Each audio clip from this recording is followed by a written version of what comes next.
t'amène ici là? Monsieur le professeur, Qu'est-ce qui amène le secrétaire général de la CGT Renault Doué là? En solidarité avec notre camarade qui subit les conséquences de la crise capitaliste par la fermeture de son entreprise et qui a été injustement puni et condamné par la justice capitaliste également. Alors donc là c'est l'appel, n'est-ce pas? Et donc on a des craintes pour que justement ça fasse un exemple dans le sens où bon, c'était une sous-préfecture et donc ils veulent absolument marquer les esprits. Et nous ce qu'on constate surtout c'est que d'un côté il y a des patrons voyous qui s'en sortent impunément en laissant les travailleurs sur le carreau. Par contre, quand c'est des travailleurs qui luttent pour la pérennité de leur entreprise et de leur emploi, on les sanctionne, on les condamne et on les jette en prison. C'est inadmissible, c'est pour ça d'ailleurs qu'on souscrit complètement à l'action de nos camarades de Conti. Alors, certains disent aujourd'hui que la crise est derrière nous. Ah ouais, d'accord. Comment le dirigeant syndical et ouvrier que tu es vit cela? Vous vivez la même vie? Que la crise est vraiment derrière nous? Elle est encore là? Nous, on a plutôt l'impression qu'elle est devant nous, tu vois, la crise, parce qu'on vient d'apprendre encore des trucs faramineux. Du genre, il y a Flin qui risque de perdre la fabrication de la Clio 4 au profit de l'usine de Burkhardt en Turquie. Alors on n'est pas contre les Turcs, hein, mais en même temps, on est en train de désaguer notre tissu industriel sur le territoire. Flin, donc ça c'est Flin. Sandouville se retrouve sans véhicule derrière la Vessatis, l'Espace, la Laguna et les véhicules utilitaires. Ils vont se rendre à l'Élysée pour essayer de négocier un véhicule pour les mois, voire les années à venir. Et on a appris quand même hier que le gouvernement avec la direction de Renault sont sur la base de... aujourd'hui, nous, on a fait un effort au niveau du gouvernement en éliminant la taxe professionnelle. Maintenant, il faut que, si vous voulez fabriquer en France, il faut que les salariés fassent un effort également.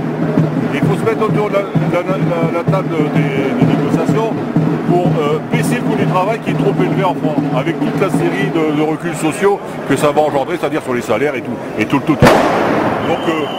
là, on va rentrer dans le dur, j'ai l'impression.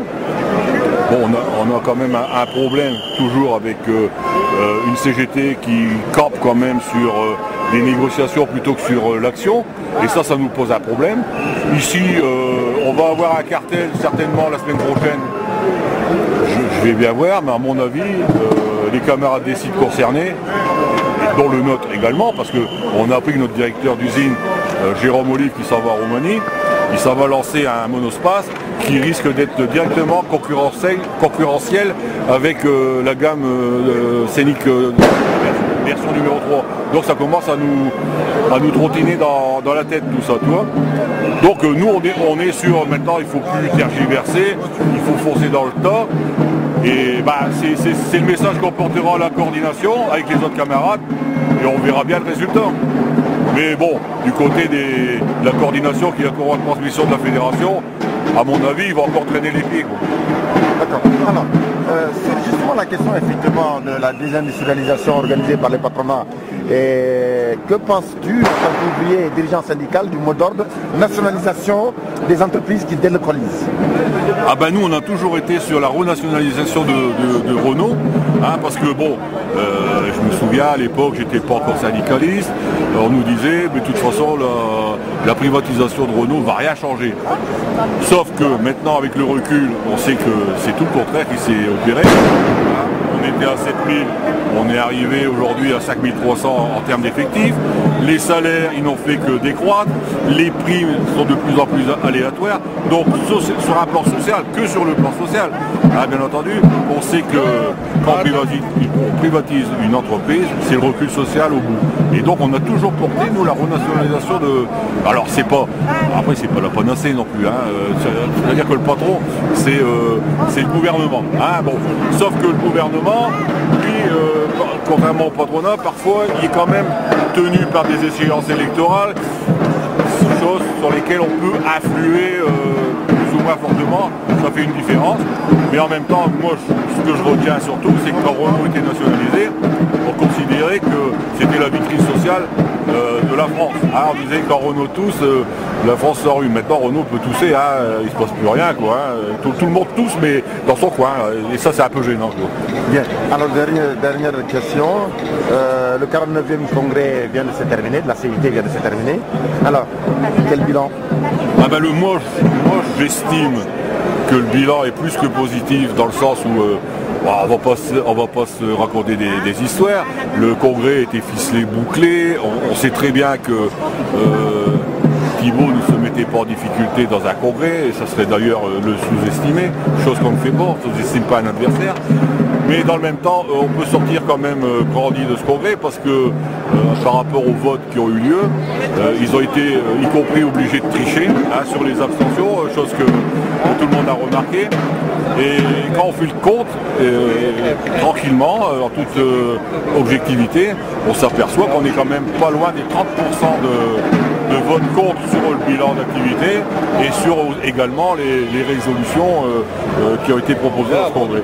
Et donc nous on considère que c'est un bilan plus que positif, dans le sens aussi qu'il y a maintenant une contestation qui s'est affichée, hein, qui est connue, hein, parce que bon, jusqu'à aujourd'hui on savait qu'il y avait une contestation, mais on n'arrivait pas trop à situer comment c'était. C'est une contestation qui grandit, qui va continuer de croître, parce qu'avec le truc des retraites qui nous arrive, à mon avis, ça va pas faire que des heureux, tout ça, donc public comme privé. Et je pense que on a tout intérêt à continuer, hein, parce que de toute façon il n'y a pas d'alternative. Hein. Maintenant, la CGT a montré carrément vers où elle voulait aller. Hein.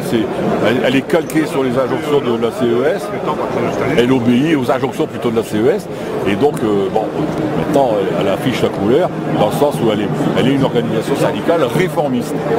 Et nous, comme on souhaite qu'elle reste une organisation révolutionnaire, on fera en sorte qu'elle le reste.